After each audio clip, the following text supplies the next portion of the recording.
ప్రపంచ క్రికెట్లో భారత్ పాకిస్తాన్ మ్యాచ్కు ఎంత క్రేజ్ ఉందో ఆస్ట్రేలియా ఇంగ్లాండ్ మధ్య జరిగే యాషెస్ సిరీస్కు కూడా అంతే ప్రాముఖ్యత ఉంది. దీంతో ఇరు దేశాల ఆటగాళ్లు యాషెస్ను అత్యంత ప్రతిష్టాత్మకంగా భావిస్తారు. ఇలాంటి యాషెస్ త్వరలో ఆస్ట్రేలియా వేదికగా ప్రారంభం కానుంది.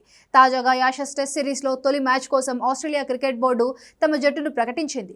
రెగ్యులర్ కెప్టెన్ ప్యాట్ కమిన్స్ గాయంతో ఈ మ్యాచ్కు దూరమయ్యాడు. దీంతో అతడి ప్లేస్లో స్టీవ్ స్మిత్ మరోసారి ఆస్ట్రేలియా కెప్టెన్గా నియమితుడయ్యాడు. ఈ జట్టులో ఆస్ట్రేలియా ఎవరు ఊహించని ఆటగాడికి చోటు కల్పించింది. ఇటీవలి ఆస్ట్రేలియా దేశవాళీ క్రికెట్లో సెంచరీల మోత మోగించిన జేక్ వెదల్డార్ను జట్టులోకి తీసుకుంది. ఇదే సమయంలో మార్నెస్ లుబెషన్కు సైతం పిలుపునిచ్చింది. నవంబర్ 21 నుంచి తొలి టెస్ట్ మ్యాచ్ పెర్త్ వేదికగా జరగనుంది. ఈ మ్యాచ్లో ఆస్ట్రేలియా ఓపెనర్గా ఉస్మాన్ ఖవాజాకు ఒక ప్లేస్ ఖరారైంది. మరో స్థానం కోసం వెదరాల్డ్, సీనియర్ ప్లేయర్ మార్నెస్ లుబెషన్ మధ్య పోటీ నెలకొంది. వీరిద్దరిలో ఒకడు ఖవాజాతో పాటు ఇన్నింగ్స్ ప్రారంభించనున్నారు. ఇక కమిన్స్ గైర్హాజరీలో Sean Abbott, Brendan Doggett backup పేసర్లుగా జట్టులోకి రానున్నారు. పేస్ ఆల్రౌండర్ల కోటాలో కామెరూన్ గ్రీన్, బ్యూ వెబెస్టర్ను ఎంపిక చేశారు. పేలో ఫామ్ కారణంగా యువ ఓపెనర్ శామ్ కోస్టర్స్కు చోటు దక్కలేదు. మ్యాట్ రెన్షాకు సైతం నిరాశ ఎదురైంది.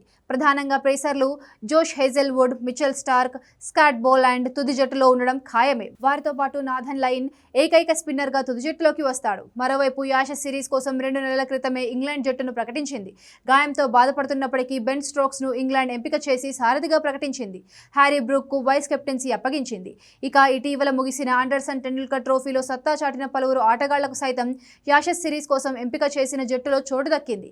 అయితే భారత్తో జరిగిన ఓవల్ టెస్ట్లో గాయపడిన స్టార్ పేసర్ 35 ఏళ్ల క్రిస్ వోక్స్ మాత్రం ఇంకా కోలుకోలేదు. దీంతో అతడు ఈ సిరీస్కు దూరమయ్యాడు. కాగా నవంబర్ 21 ఆస్ట్రేలియా వేదికగా యాషెస్ సిరీస్ ప్రారంభం కానుంది.